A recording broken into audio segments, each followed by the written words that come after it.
Sandbox MMA fans, it is time for the UFC 305 prediction video. Now, to this point, I did go 6-4 on that shit Spivak card that I didn't want to break down and react to after because it was a shit card. So that brings my overall record to 207 and 125. So again, all right, just over 62%, but let's try and do pretty well on this 305 card. I'm usually doing pretty well on pay-per-views outside of 303 and 297. And again, even on those cards, I went 7-6 on them, so not terrible, but again, not what I was hoping for. Anyway, let's get into it. UFC 305 taking place in Perth, the Battle of Africa. Israel Adesanya versus Dricus du Plessis. The first fight on the early prelims is Stuart Nicol versus Jesus Aguilar. I think Jesus Aguilar is trash. He has short reach. He does have some power and pop in his hands, but again, he knocked out Shannon Ross, which, welcome to the club. I think I was on the same earth as him, so he got knocked out. Shannon Ross, not something to hang your hat on. And then Jesus Aguilar gets a decision over Mateus Mendonça where he doesn't really do much damage at all, but somehow wins the fight. It was in Mexico City. Felt like a little home cooking. I did think Mateus Mendonça won it. But anyway, Jesus Aguilar was able to get taken down to the ground. Stuart Nicol's strongest aspect is the wrestling, and I think he's going to be able to get these takedowns on Jesus Aguilar. Now, where Jesus Aguilar does have something going for them is he's short, he's stocky, and he's strong, so he's not the easiest guy to get to the ground, being that he has a low center of gravity, but at the end of the day, I watched some tape on Stuart Nicol, and he can get his takedowns, and he always does. And when you look at some of these younger prospects from Australia, they usually end up looking pretty good. We look at Steve Erce a couple years ago, we were saying the same thing. His was more offensive with the boxing and the striking, whereas Stuart Nicol here, undefeated prospect out of Australia, has fought some prospects out of Australia, no absolute world beaters, but not every single one of them was cans, and he's undefeated. His wrestling's good, and I think he's going to use his wrestling to get the win here over Jesus Aguilar. And I think he has longer reach. It's not officially listed here, but I would imagine he has longer than 62-inch reach for someone that's 5'5". So I'm going with Stuart Nicol, and I think he's going to win a decision by just dominating control time. And there may not be much damage done in the fight. I'd love to see him land some elbows and guard, but I don't know. I guess we'll see it. I think he's going to win this based off of having most control for the whole fight. Song Kanan versus Ricky Glenn. Now, the line keeps getting shorter, and I think more people keep picking Ricky Glenn. Now, MMA YouTube, everyone's really picking Song Kanan because Ricky Glenn is that bad, but this is a little bit of a tricky one because Song Kanan's no world beater himself, but I am going to pick him to win this one. I think he's going to get either a knockout or a damage-based decision, just based off the sheer fact that he has far more power than Ricky Glenn. Now, Ricky Glenn is coming up from lightweight, and he's been getting battered at lightweight. So he may be faster than we're used to seeing him going up to welterweight. But he's fighting a big welterweight in Song Kanan.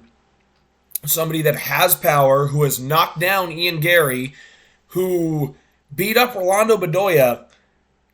I'm going with Song Kanan to win this fight, and I think he's going to get a round 2 knockout. I think he's going to land some good damage on Ricky Glenn early, and then he's going to end up getting a finishing blow in round 2, right around the middle of it.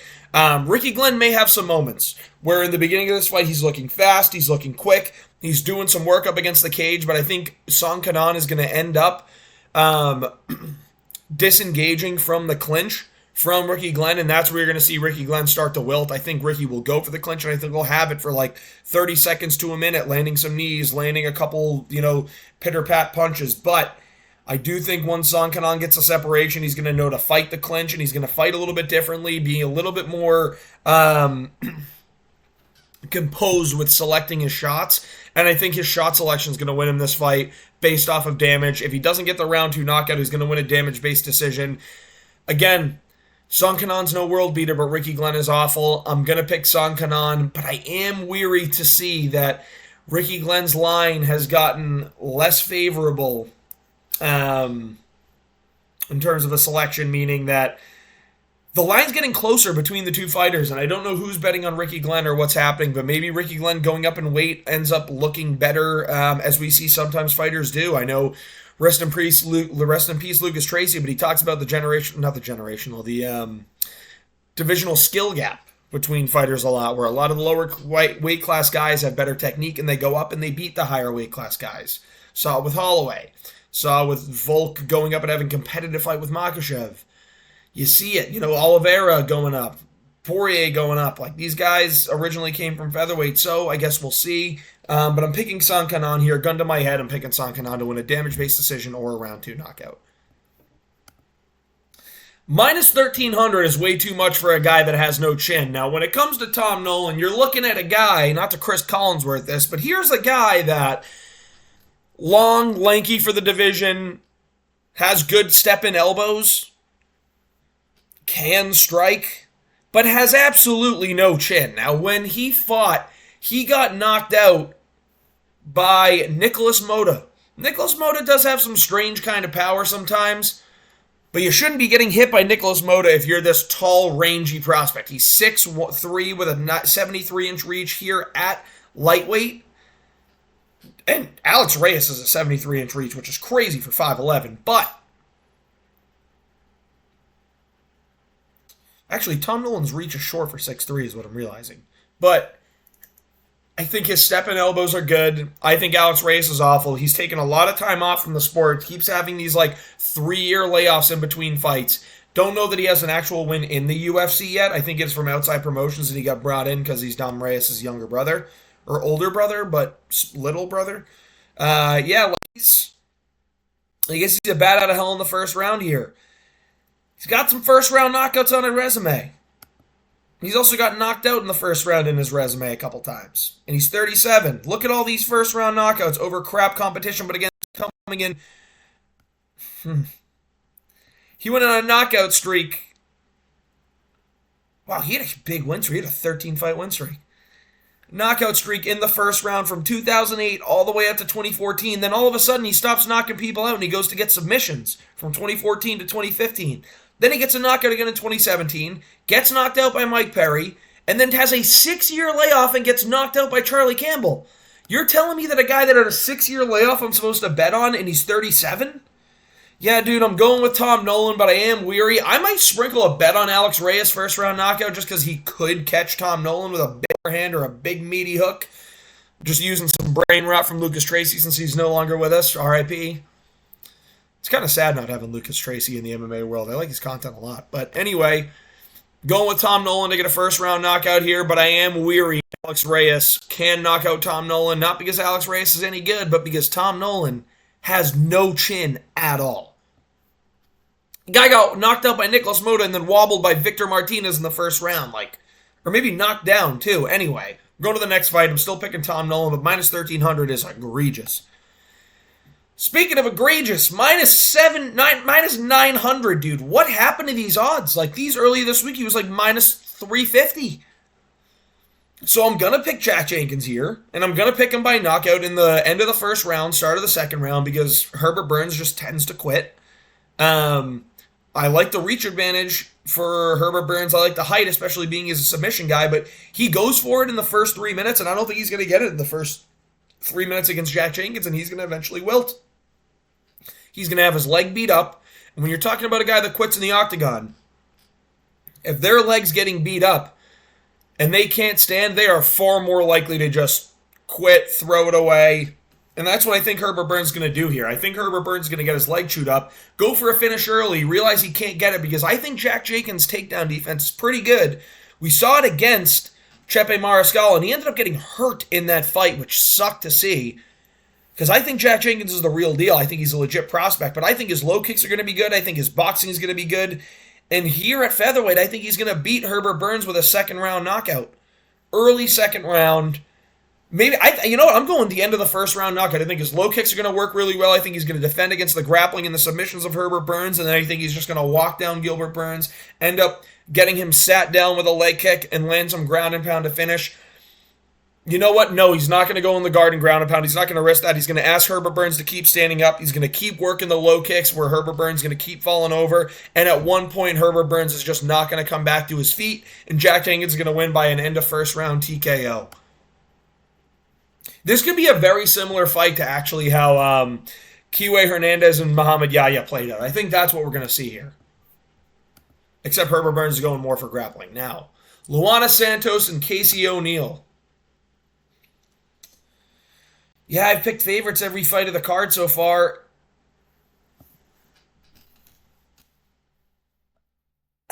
This is a tough one. Because I really do think Luana Santos is overall better. But I also think her taking this fight on short notice and being very, very focused on shaking her booty on Instagram, which we're very, very thankful for, might distract her from going out there to get a win. Now, Casey O'Neill has struggled in some of these fights recently. She's lost 2 in a row. She lost to Ariane Lipsky, who doesn't really, I mean, no crazy fighter, but again, she's been around for a while. You know, she's crafty. And she lost to Jennifer Maia via decision. And Jennifer Maia's gets those tough wins sometimes. Luana Santos has, again, good judo background, too. She has submissions. She submitted Maria Agapova. I'm going to go with Luana Santos to win a submission here. I think she's going to end up getting her takedown on Casey O'Neill and getting a rear naked choke. It's sad because Casey O'Neill's now going to be in a 3-fight losing streak, but I'm going with Luana Santos. I think she has more finishing ability here. While I do think that Casey O'Neill has been in the game longer, even though not that much longer, she's been in the game longer and she's fought more by 2 fights. She's also really hot. I'm going to go with Luana Santos to win this fight, and I think she's going to get the finish. I think she's going to get the submission. I think that her grappling is far above Casey O'Neill, and I think when it comes to women's MMA, that does count as damage, and I think she's going to win this fight, whether it be by damage, threatening submissions the whole time, or landing better ground and pound, or whether it be getting the actual submission. So I'm going with Luana Santos to get a round 2 submission over Casey O'Neill. Ricardo Ramos versus Josh Culibao. Culibao made a fight with Danny Silva close, and I actually think Danny Silva's a really good fighter. But Ricardo Ramos and Josh Culibao's grappling is not that good. It's all right. He's not going to catch Ricardo Ramos with a submission when Ricardo Ramos goes to shoot. But I do think his striking's a lot cleaner, and I think he's got a good chin where he's not getting knocked out by Ricardo Ramos. And I think he'll defend good enough, and Ricardo Ramos will eventually gas out where Culibao's getting a round 3 TKO. I think Culibao's going to lose the first round. I think he's going to get hit with some shots and see how unorthodox Ricardo Ramos is. And once he starts trying to pick up his rhythm, you're going to see Ricardo Ramos shoot and land a takedown and not get caught in a guillotine. And he's going to hold Josh Culibao down there for the rest of the round.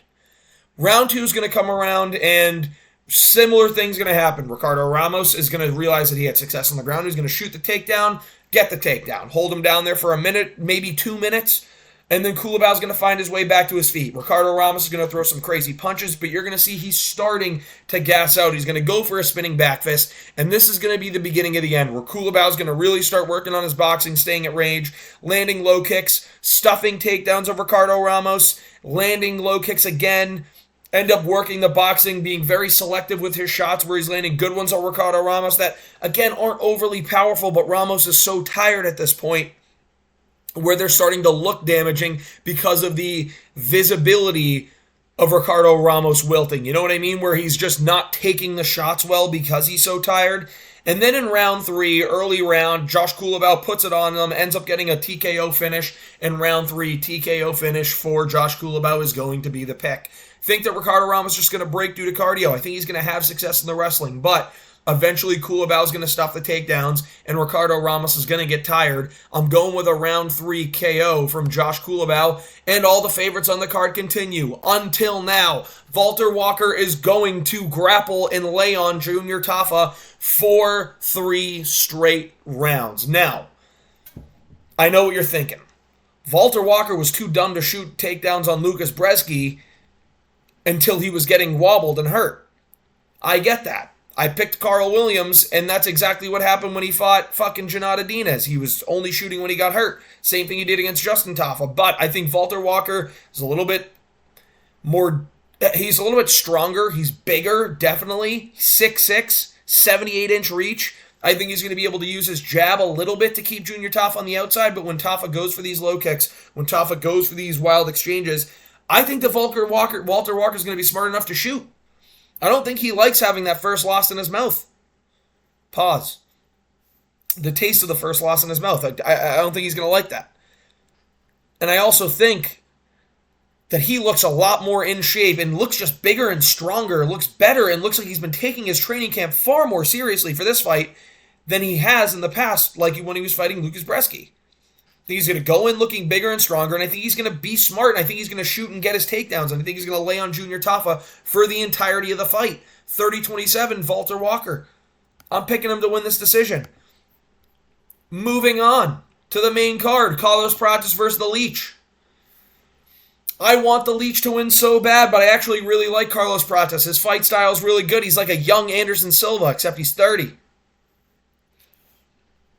I like the way he throws his two with nothing in front of it, and it somehow lands in it from weird angles. I love his step-in knees, the way he knocked out Charles Radke with it. I love his check right hook. People keep calling it a left hook on these predictions. By the way, when they stand southpaw, guys, a left hook comes from the backhand. A lead hook, a check hook, it's coming from the right hand if you're standing southpaw. So can we fucking say the right thing on these videos, guys? I know, like, I fuck up saying shit sometimes, but I feel like I hear everyone saying he's going to land the left hook with the right hand, and that doesn't make sense, guys. Anyway, Carlos Prates, love his check hook from the right side, love the step-in knees, love the range, love the front push kicks and the teep kicks, and I think it's going to frustrate Leech, where Leech is going to land a couple of really good combinations where he's just spamming hooks running in on the inside. But I think the injuries of the Leech, the layoffs, is going to be detrimental to him, and this is a really hard fight to come back and do. I'm going Carlos Prates, and I don't think the Leech is getting chinned. I think Prates is going to win a damage-based decision. It's going to be closer than you think. Leech is going to steal a round by using the clinch.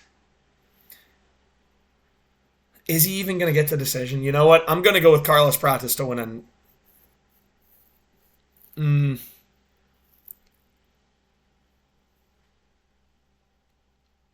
Prates by first round knockout. Fuck. That's the pick. It's Prates by first round knockout. I'm also thinking that Leech hasn't been in the octagon for a while. He might have some ring rust. The chin might not fully be there. And the reach is going to be a major problem here. 78 inches of reach and he's 6'1". Walter Walker has 78 inches of reach and he's 6'6". I'm going Prates to win. I think a step-in elbow is going to be huge for him here. I think elbows off the break when Leech tries to clinch is going to be huge for him here. I think the knees are going to be big. And I think his range is just going to pick apart the Leech, and he's going to end up landing that knockout shot. The fight nerds are on fire, and they're going to stay on fire. First round knockout for Carlos Prates. All right, Biggie Boy versus Ty. I really want to pick Ty in this fight, guys. Another 78-inch reach, so maybe Walter Walker's reach is also not that long. I'm trying to do the math in my head. Yeah, it's short. 78 inches of reach is kind of short for a 6'6" guy. All right. Biggie Boy versus Tai Tuivasa, same height. 3 inches of reach, go to Jairzinho Rosenstrike. Ty's got good low kicks, but so does Jairzinho. And Jairzinho's is more tapping, Ty's is more power, but I think Jairzinho is a better overall kickboxer, has more technique, and I think that's what's going to win him this fight, man. I really want Ty to win. I want him to land a crazy right hand that ends up winning the fight. I want him to land a low kick that gets Jairzinho off board, and they start winging hooks in the pocket, and Ty catches them.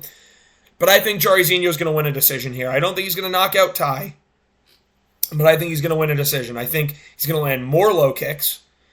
I think he's going to use his jab a lot better than Ty does. And I think when Ty goes in the pocket, I think Jairzinho is going to snipe a little bit. And I think he's going to win a damage-based decision here, 29-28. I think it's going to be a clear victory, but I think it might go to split decision because it's Tai Tuivasa in Australia. I want Ty to win this fight, but I'm picking Biggie Boy to win a decision here by landing the better shots, being more selective, and having more technique. It's going to be the two. It's going to be the jab. It's going to be the check hook.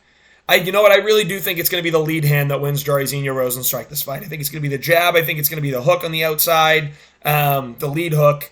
It's not going to be many check hooks. And maybe he does catch Tai Tuivasa blitzing with a check hook. But I don't think he's going to knock him out. And this fight's not going to the ground. I'm going with Jairzinho Rosenstrike to win a decision, sadly. Mateusz Gamrot versus Dan the Man Hooker. I'm going with Dan Hooker. Dan Hooker's going to win this fight, motherfucker. I don't know why I have this feeling, but I do. I feel like Dan Hooker's coming off from his layoff. He's going to look really good, and he's going to win this fight. Mateusz Gamrot shoots for legs very consistently, and I get he does it from like kind of a far stance sometimes where it's hard to catch him with a knee, but I've also seen him legitimately, like when he fought Beneil Dariush, like when he fought Jalen Turner. When he wants to shoot for a leg, sometimes he'll stand in front of you, and he'll just drop and try and grab your legs. Dan Hooker's going to know when that's coming, and he's going to land a knee that's going to knock out Mateusz Gamrot. For the first time, I believe in his career, Gamrot's getting knocked out, and it's going to be by Dan Hooker. No, he's never been knocked. Yeah, he's only been decisioned. He got decisioned by Beneil Dariush, where he did get knocked down by a big left hand. And he also got a split decision by Guram Kutateladze.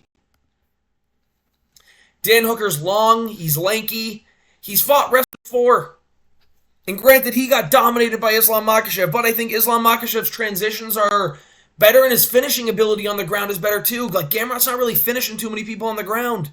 He's taking them to decisions, and he's holding on for dear life. And I bet that Dan Hooker can put a pace on him, walk him forward, land that jab, land the check hook, land the teep kicks, land the knees when Gamrot shoots. And I think he's going to end up beating Mateusz Gamrot either by a damage-based decision or a knockout via a knee. I'm going to lean with the knockout via the knee. I got a weird feeling that it's Dan Hooker time this weekend, boys. Plus 265 underdog. I'm hitting it. Dan Hooker's timing a perfect knee on a bad shot from Gamrot. And what's going to happen specifically is Gamrot's going to start getting tired in that second, third round, but he always keeps pushing forward. Again, he always looks tired, but he keeps pushing forward. Take that into account when I talk about Dricus du Plessis too. Like, don't get me wrong, he gets tired, but he still has great cardio. Mateusz Gamrot has great cardio, but he does get tired from time to time. So, I think what's going to happen is Dan Hooker's going to be pushing on the front foot a lot. And then when Mateusz Gamrot starts pushing him back, he's going to land the jabs and skipping as he backs up, start landing the check hook, the 1-2, and Gamrot is eventually going to feel a lot of these punches, and he's just going to instinctively shoot. And one of these times, Dan Hooker's going to time when he shoots with a knee up the middle to catch Gamrot, kind of like RDA. And this time, Dan Hooker's going to get the finish.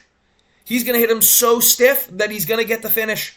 Where he goes down, he lands 1-2, and the fight's over. Dan Hooker by knockout in round 3 to Mateusz Gamrot. Kai Kara-France versus Steve Erceg. Kai Kara-France coming off a big layoff, over a year at this point. Steve Erceg coming off a win against Pantoja. I've rewatched that fight. Erceg wins 2, 3, and 4. 5 is close. Erceg could have won it, but I give it to Pantoja. I think he did enough with damage in ground control time to end up winning the fight compared to Steve Erceg's damage. Steve Erceg won round 2, 3, and 4, though, pretty clearly to me. This is his first title defense. And I think it was tricky for Erceg because someone was shooting on him the whole time where he had to, be careful. Now, I think Erceg can wrestle better than Kai Kara-France here, and I think you might see it once or twice. But Kai Kara-France got good wrestling defense. He always gets back up. But I think Erceg's boxing is a lot better now. Kai Kara-France has a really good overhand right and is very, very fast. But Erceg has great outside footwork, has great boxing, especially with his jab. He has a very long jab, and I get Kai Kara-France's long reach too, but look at these guys. 5'4", 69-inch reach, whereas Jesus Aguilar was 5'4", 62.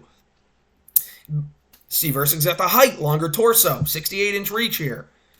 I think his jab's going to be really good. I think he's going to land good boxing combinations, and I think he's going to time when Kai Kara-France wants to go for an overhand, and he's going to sneak these lead elbows in, where Kai's going to go for the overhand. He's going to slip but land an elbow at the same time. Steve Erceg's going to win this fight 30-27 unanimous decision. I think he dominantly beats Kai Kara-France, and we go, holy fuck, Steve Erceg is this good. Give him another title shot. He should be the champion already. Steve Erceg, unanimous decision. This could end up being one of the fight of the nights. Maybe it's Mateusz Gamrot versus Dan Hooker.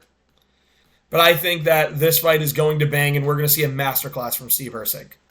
Moving on to the main event. Dricus du Plessis, the real African champion versus the real Chinese champion, the real New Zealand champion, the real everything but African champion. I'm going with Dricus. Now, it's not just because I hate Izzy. I think this is going to be a very difficult fight for Dricus. But at the end of the day, Dricus has more tools, and his striking is sloppy. And he runs in like crazy, but I think for a guy that's super technical like Adesanya, he might find some trouble finding those shots early on Dricus du Plessis. And I think that Dricus is smart enough to grapple. He's a very physically strong middleweight, and I think he can get Israel Adesanya to the ground pretty easily, and I think he can hold him there, and I think he's got submissions. I think he can end up choking Israel Adesanya out, but I think he's going to win a decision over Israel Adesanya by making him wilt over time. I think he's going to get takedowns early, get them often, ragdoll Izzy, threaten with submissions, but Izzy doesn't end up getting choked out. Izzy's going to land some good shots on the feet, but in those later rounds, he's going to be more tired from getting grappled the whole time. We haven't seen many people actually grapple him for 25 minutes. So we don't know how that gas tank's going to hold up, and I bet when you're doing it for the first time, in a long time in an actual fight when adrenaline's being dumped and shit like that, you're going to get exhausted.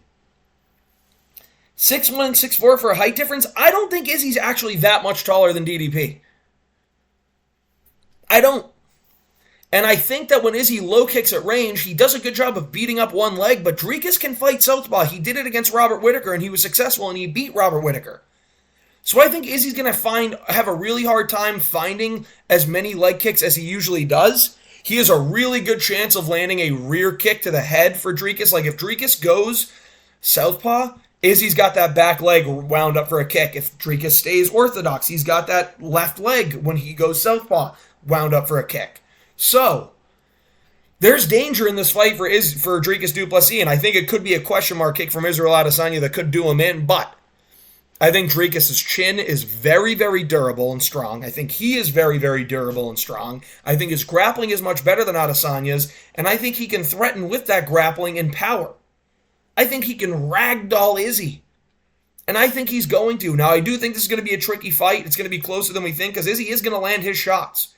But I think he has a tough time early landing them, and it makes him tired for later, so when he lands them, they're not as damaging.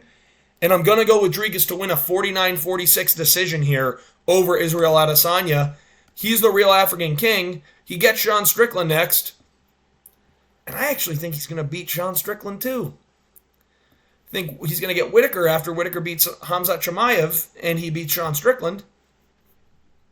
And I think Whittaker's going to end up getting his rematch win. But I'm a big Whittaker fan, so we'll see when it gets there. I have to see how he looks against Chimaev, because I think DDP beats Chimaev right now as well. So, at the end of the day, these are my picks. UFC 305 this weekend. Get excited. I cannot fucking wait. Here we go. Let's go Dricus du Plessis, baby. The real African champion, baby.